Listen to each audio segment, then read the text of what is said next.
Holy shit, Netflix is about to have a hell of a month in March 2019. I'm gonna give you all of the best movies that they're adding, new and old, including three new Netflix original movies that I'm personally very excited about, so stay tuned for all of that. Now, some of the dates I'm going to be giving you right here are subject to change. Netflix doesn't always stick with what is originally announced. However, whatever's going to be added on the first is most likely going to be true, including a movie I have loved for a very long time, Layer Cake. Now, this is a really great gangster movie from the UK. It stars Daniel Craig, and this was his role right before he became James Bond. This was as he was becoming like a leading man. Up until this point, he was really just sort of like a villain sometimes, or an ancillary character. And this was also directed by Matthew Vaughn, who was the producer for all of Guy Ritchie's UK gangster flicks, and they went their separate ways. And then what you get with Layer Cake is a much more polished and kind of glossy type of a thing, like a high life kind of a thing. It's a very different type of movie from the gritty Guy Ritchie ones, and for that, I liked it. I love both, and the contrast is really great. If you've never seen it, this is a really great one. It's one of my top picks of the month. For the kiddos, Stuart Little gets added on the first as well. And for adults, the thing about Stuart Little is it really makes you wonder how much money you would need to be paid in order to step on Stuart Little. Everyone's got a number. What's yours? Let me know in the comments down below. On another grim note, Sweeney Todd, the demon barber of Fleet Street, is one of only two Tim Burton movies from the 21st century that I actually like. I thought he was really strong early on with movies like Edward Scissorhands, obviously, Nightmare Before Christmas. But Sweeney Todd sort of harkens back to those, and not only because Johnny Depp's got crazy hair in it. It feels like an early Tim Burton movie. So if you're like me and you, one, don't really like musicals, and two, don't really like current Tim Burton movies, Sweeney Todd is something different, so I do recommend it. I at least recommend trying it out. If you get 15-20 minutes into it and you're not digging it, I was wrong. For anyone who complained that women were not nominated for Best Director in the Oscars this year, Kathryn Bigelow won for Best Director and Best Picture back in 2008 when The Hurt Locker came out. I like this movie. I've heard people complain about not liking it. I'm not saying they're wrong, but I'm missing something. I don't really know what there is to not like. But I also remember back when this came out, the media, as brilliant as they are, continued to ask her how a woman directed a movie that was as macho and masculine as The Hurt Locker. I guess none of them bothered to look at her filmography, because this is what she does. She did one of the most masculine movies of all time.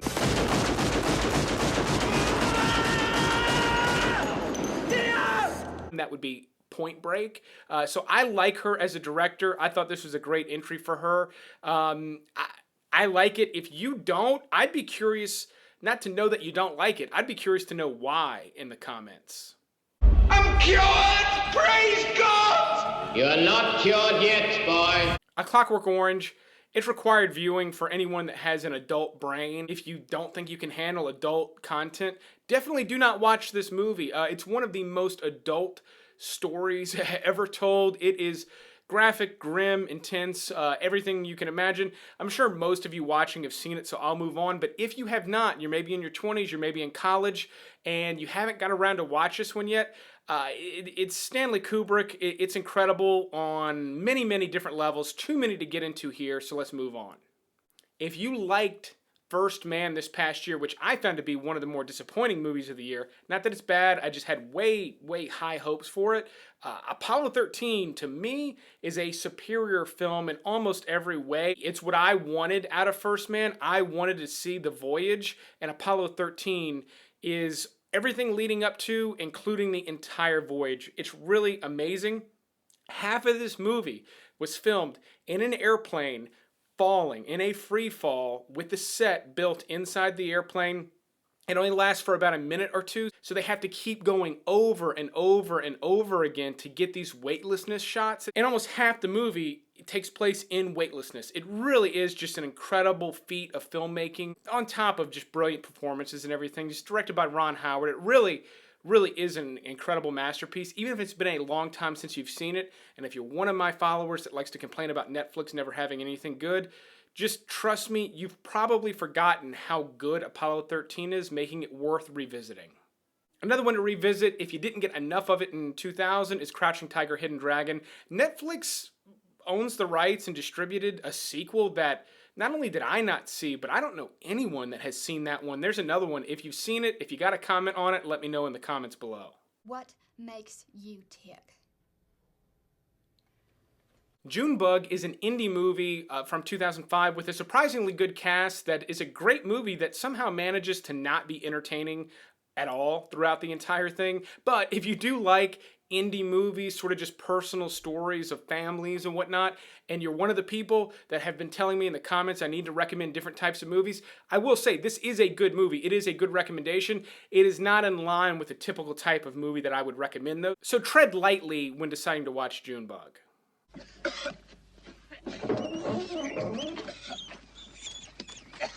Your run-of-the-mill basket case, this guy's definitely out of lunch. Another one that I would encourage everyone watching to watch sometime in March is Thunderbolt and Lightfoot. This is a Clint Eastwood heist movie from the 70s that is not only fantastic, but really weird too. It's a great heist movie. Clint Eastwood's great. Jeff Bridges is in it. It's got good action. It's got a good heist in it. And then just weirdness, like a trunk of an old car full of white rabbits. Like weird stuff in this one, yet unlike Junebug, thoroughly entertaining from beginning to end. This is early, very young Jeff Bridges. He's amazing in it as well. I don't know why I didn't mention him up front, but just a really great piece to see. If you have any kind of taste or any kind of palate for classic 70s movies like this, and you've overlooked Thunderbolt and Lightfoot, because it does get passed over, it is a great recommendation for March.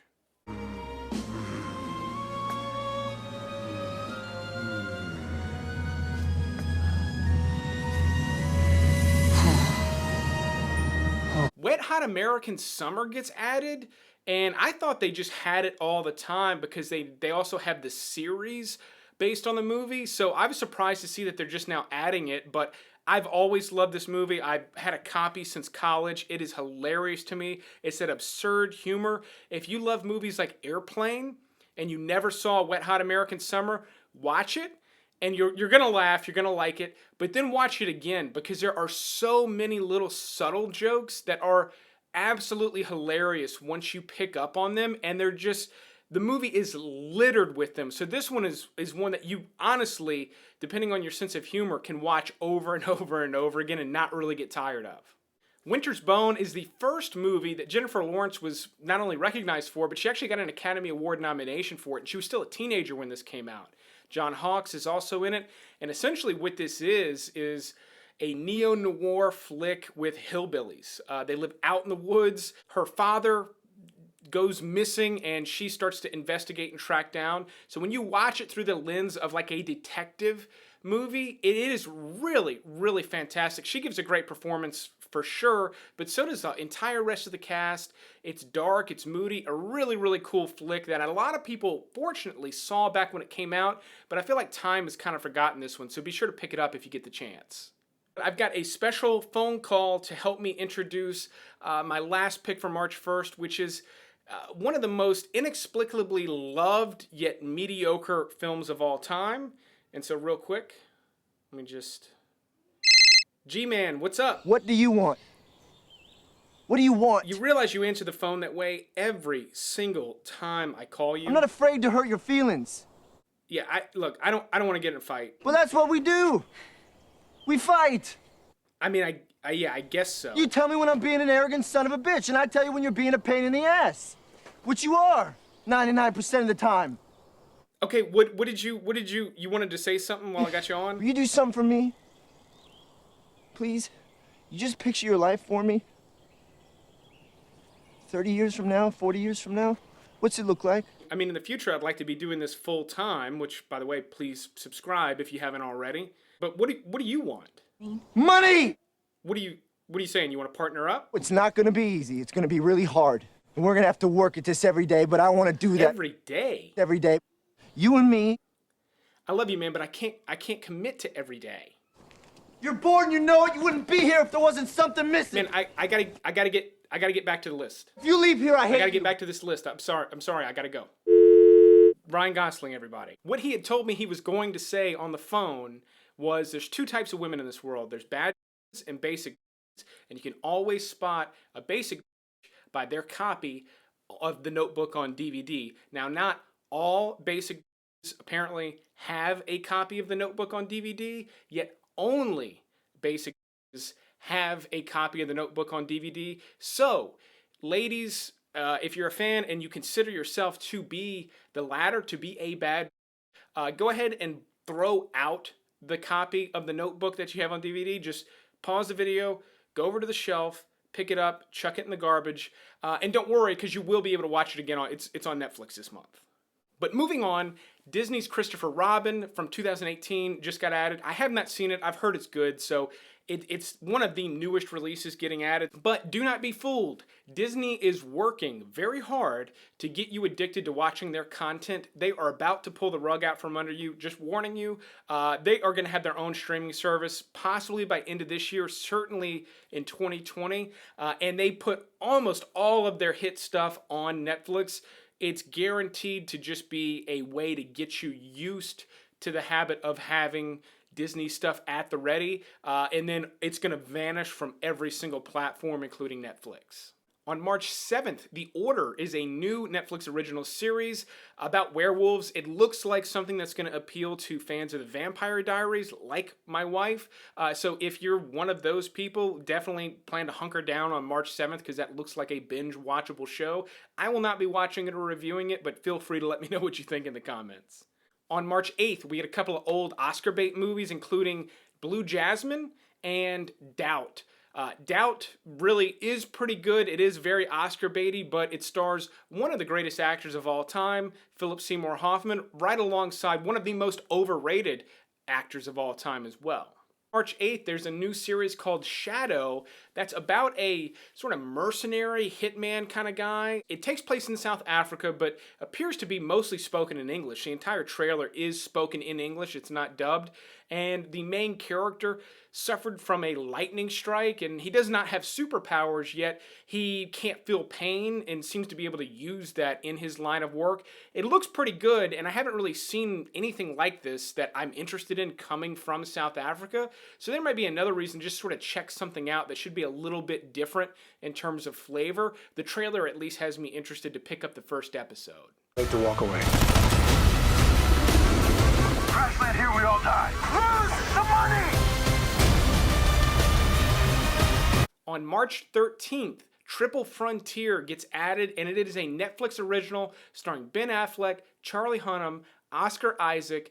It is a action movie about some ex-Special Forces guy that pull off a heist in South America. Sold. It's actually done by a director whose movies I really like. This director previously did All Is Lost with Robert Redford, which I have recommended on the channel, as well as A Most Violent Year with Oscar Isaac and Jessica Chastain, which I have also recommended on the channel. So that's what really has me excited about this, on top of the cast and just the synopsis has got me. Depending on what's going on in my life, I could drop that review on the channel as early as the day this movie releases, so stay tuned for that if you have any interest. On March 15th, A Separation is an Iranian movie, so it is subtitled. It looks super depressing. It's not one that I've ever watched. It has always had very, very high ratings. I've never got around to watch it, so I will probably be watching it this month. This is a timid recommendation since I have not seen it. However, I do know the reviews for this are high. Odds are if you're interested in the clips I'm showing you and you don't mind reading the subtitles, this one's probably going to be up your alley. And Arrested Development Season 5 Part 2 gets added to Netflix as well. I am a big, big Arrested Development fan. I love Season 1 through 3. I really liked what they did with Season 4 as when Netflix picked it up. And then the first part of Season 5 I found to be, I'm not hating on it, but I found it to be very confusing and very reliant on the story, meaning every single joke really, really depended on you understanding all the details of the story, and especially with the second half leaving you hanging. I don't remember what happened on the first half, so I might not be watching the second half, which kind of bums me out. That said, if you're a fan, God bless you. I would imagine there's still dozens of us at least, so at least there's that. There are dozens of us.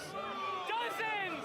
Love, Death, and Robots is an anthology animated sci-fi thing that sounds cool, yet they have not released a trailer yet, at least not at the time of me filming this. Who knows? Maybe you're looking at clips from a trailer I found right before I posted it.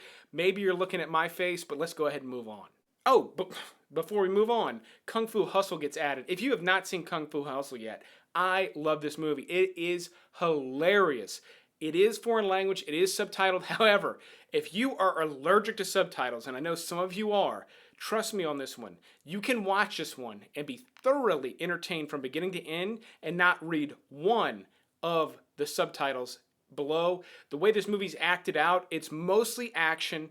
It's crazy cartoonish action, but because of the way it's acted out, you know who the good guys are, you know who the bad guys are. Yeah, you are going to miss some stuff. Trust me, it is entertaining enough just visually to watch. If you're hard up for something to watch and you want to watch something new and different that you've never seen, order some Chinese food and watch Kung Fu Hustle. On March 19th, Amy Schumer has a new Netflix original special comedy hour, I guess, getting added to the platform. However, if you don't want to spend the hour watching it, here's a quick montage of all the highlights of her previous show.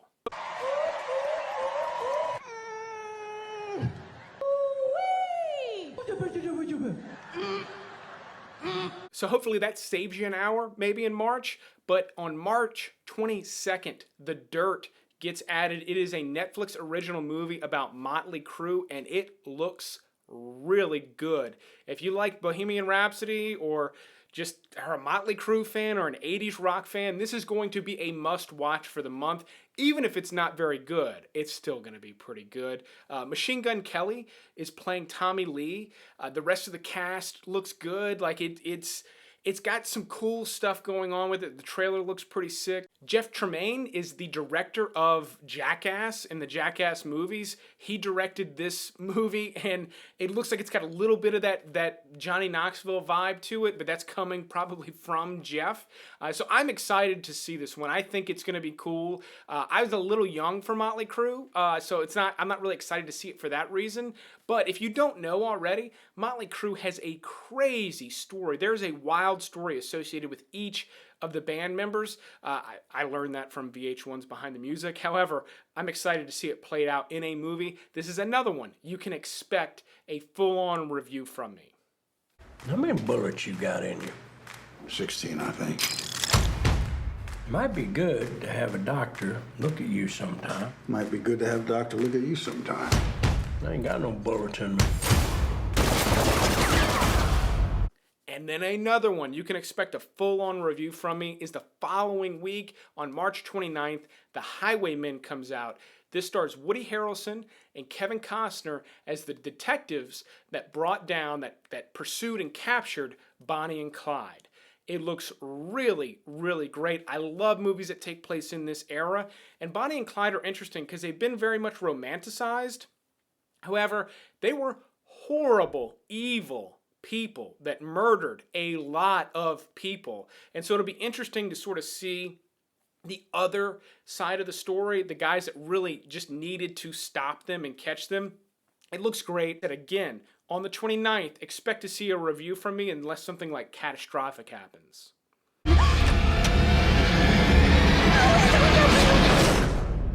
Oh, it's the pancakes. You hate pancakes. I'm gonna make you something else. All right, as we wrap up, Tucker and Dale versus Evil gets added back to the platform. Really funny movie. I've talked about it a bunch of times. I'm not going to waste time talking about it here. I'll link to some older videos in the description below. But then on the 31st, Trailer Park Boys have an animated series getting added. I have not seen the trailers as of the time of recording this. They haven't released anything. I am a big fan of their brand of humor. I love the movies. The show's hilarious.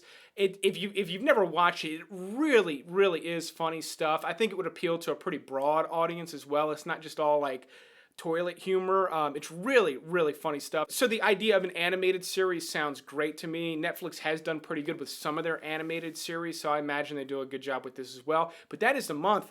Like I said, I'm out of breath. I'm sweating, even though it's February. That's the time that I'm recording this. And I have not had a loaded month like this for quite some time. If you like the longer video like this, I'm trying out something new. If you like it, let me know in the comments. If you think I've wasted way too much of your time to tell you what's coming to Netflix in March, feel free to let me know that as well, I guess, if you must. But I will keep making videos like this one as long as you keep watching them. Thanks for checking this one out, and you will see me on the next one. You can support the channel a number of ways, like becoming a Patreon supporter, like one of these fine people. You could also just like, comment, share. I've got an Amazon shop where you could you buy a DVD if you're going to buy one anyway. I'll get a kickback. There's a link to that in the description. A variety of ways. I've got a merch shop too. I sell t-shirts and stuff that I think look pretty rad. So check all that stuff out if you're a fan of the show. But be sure to subscribe, click the bell, and like I said, you will definitely see me on the next one.